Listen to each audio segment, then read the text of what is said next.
Okay, before we do anything new, I got an email, maybe last night, this morning, who knows, from Gavri Butler, who said he listened to our Parsha Shir yesterday, and he heard from the Rav on one of the recordings of the Rav's Shiurim that the Rav wanted to answer the question of why the second bracha of the brachot of Shemona Esrei, of the Amida on Shabbos during the day use Vishamru and not the psukim from the Aseret Hadibros in a different way. And the Rav argued that each of the tefillot on Shabbos have a different theme, and the theme of Shabbos day is the nature of the relationship of God and the Jewish people, or the uniqueness of the Jewish people. Hence, we pick the psukim about Shabbos that emphasize that, which is Vishamru, rather than those in the Aseret Hadibros, which I like. It complements sort of my claim that the reason that Vishamru, and not just any mitzvah of Shabbos, but this particular iteration of the mitzvah of Shabbos is what precedes Moshe's defense of the Jews at the Egel, is because what's critical here is that notion of the eternity of the Jewish people's relationship. So that's just a ha'ara. So thank you for that. Okay.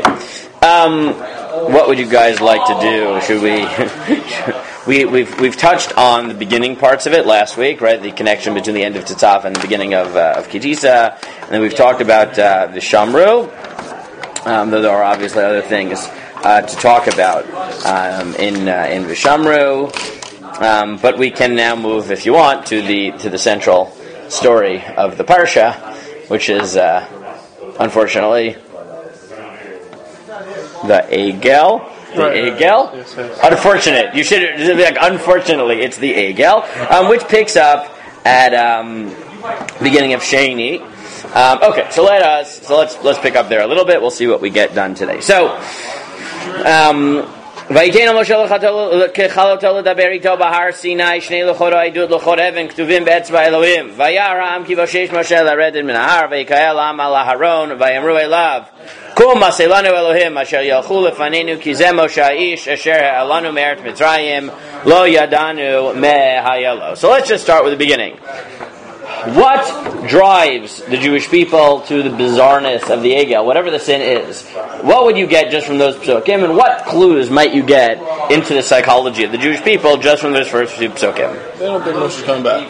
So that's part of it, right? They don't think Moshe's coming back, but there's really something much odder about these psukim, really, really much odder about these psukim, that highlight part of what is driving their fear. I don't know if you caught it, but I'll read it one more time.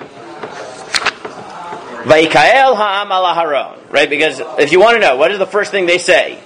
So, Vayomru elav, kum aseh lanu Elohim, al sher yalchu lefanenu, ki zeh Moshe ha'ish, asher lanu me'eretz Mitzrayim, lo yadanu mehayelo. And there is a very, very inherently contradictory claim in their pasuk that should tip you up, because Moshe's wrong. You're missing the words. Kum aseh lanu Elohim, asher yelchu lefanenu, ki zeh Moshe ha'ish, lo yadanu mahayelo.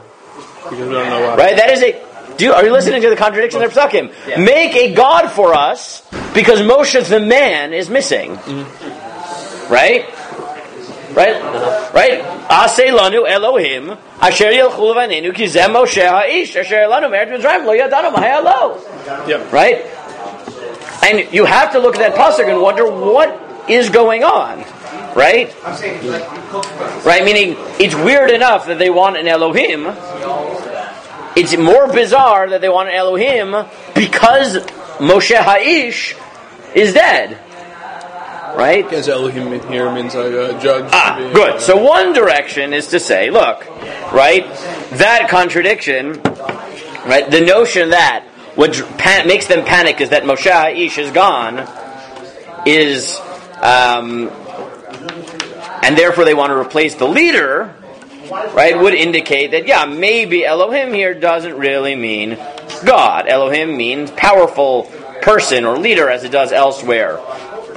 in Torah, right off the bat, right in Breshit, right, Vayar benot, right, Bnei Elohim et benot ha'adam, right, they're the powerful people, assuming those aren't angels, right, and they're just the sons of the leaders who are taking advantage of women because they have power, right? So again, what exactly this is, right? You can go in the Kuzari direction, right? This wasn't a god; this was meant to be an intermediate between them and God.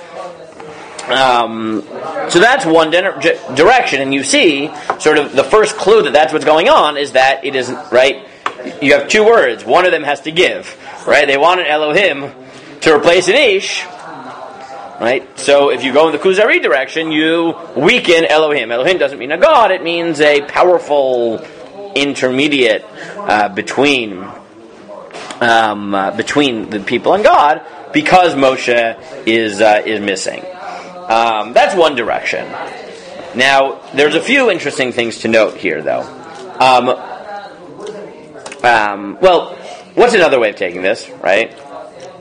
I think there are three ways of taking this, right? One is to soften Elohim, right, which is what Ariel just did, and I think that's what the Kuzari gets at, right? What are the other two directions? Strengthen Ish, right? Meaning, say, Moshe is not really just a man, right? Right? And what's the third direction? Well, I can say is not to weaken Elohim or strengthen Ish, but understand why an Elohim would replace an Ish. Right? Those are your three directions. Right? You either have to bring Elohim closer to Ish closer to Elohim, or explain why, despite the fact that Elohim and Ish are distinct, this equation works. So the Kuzari weakens Elohim. Right? So I sort of get that. Right? The second direction is to strengthen Moshe Ha'ish. Right? Is to say that Moshe isn't quite an Ish.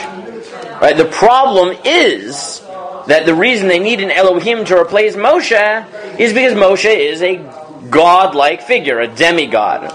Right? What hint in the pasuk would point you in that direction? Can you read the pasuk? Vayomru elav kumas elenu Elohim asher lichu lefanenu ki zeh Moshe ha'ish asher elenu meretz Mitzrayim lo yadanu mehayalo. So Moshe was hell. Yeah, it's hal asher elanu meretz Mitzrayim. Yes, Ish means man, but asher elanu meretz Mitzrayim. Sounds like he's a savior. Right? Well, it sounds like he's God. Yeah. Right? Remember, this isn't the first time they've said that. They said this in Beshalach. Right? Right? Why did you take us out of Mitzrayim? Yeah. For us to die in the Midbar, we would rather have died by God's hands in Mitzrayim. Rabbi Yashin al Tzira Basar. Right? So the second possibility is, why do they need an Elohim to replace Moshe Ha'ish? Is because Moshe straddles the line between, in their minds, right, between Ish and Elohim. Right? He's an Ish, but he is Asher Ha'elanu Meretz Mitzrayim. Right? He is in some, whether you think he's a demigod, or he's the physical instantiation of God in this world, or something like that. By the way, who is the first to blur the line between, or potentially blur the line between Moshe and the normal human being? Who blurs the line? Yes. Right? Where might this come from? Right? What might drive this problem? You mean God? Yeah, God. When?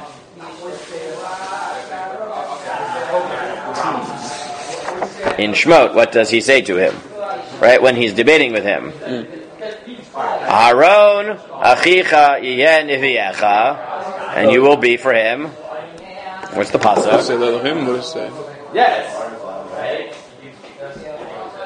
Right? When Hashem tells Moshe to go, and Moshe really doesn't want to go, and he's fighting with him about it. Right? So he says, one second. But Elohim there means like ruler, no? Okay, fine, but right, he calls him an Elohim and says that Aaron achicha yeh niviecha. Right, meaning yes, it clearly doesn't mean God, but when you call somebody a he's a Elohim with an Navi. Right? Yeah, with Elohim with a Navi, and right, and give him a Navi, right? That type of language is a bit striking. I can find it.